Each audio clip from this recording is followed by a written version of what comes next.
Америка сака копачка. Ова е Роберт од Тексас, голем влюбеник во фолклорот и копачката.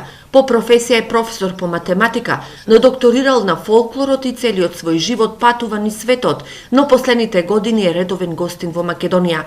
Првите чекори на копачката ги учи од танец, но престојот во пијанец му ги дава автентичните чекори на старото драмчанско оро. Јас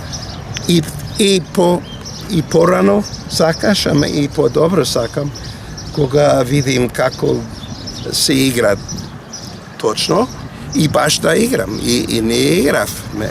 Орото копачка го носи во Делчево, така што тој пред 8 години се нашол случајно на погребот на ороводецот на копачката, дедо Митко, а чинот и удирот на тапаните ги забележал со својата камера, но тој во својот архивски материјал го има и настапот на копачката од 1951 година во Опатија, настап кој ги отвара вратите на копачката во светот.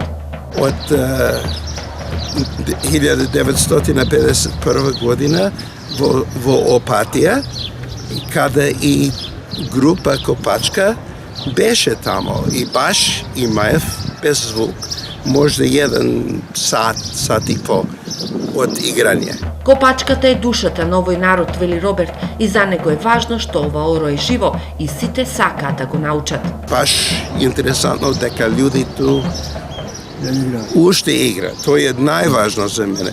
Тоа не е мртв игра. Тоа е игра што луѓе тука уште игра. И надам се дека и ќе у будучности ќе игра.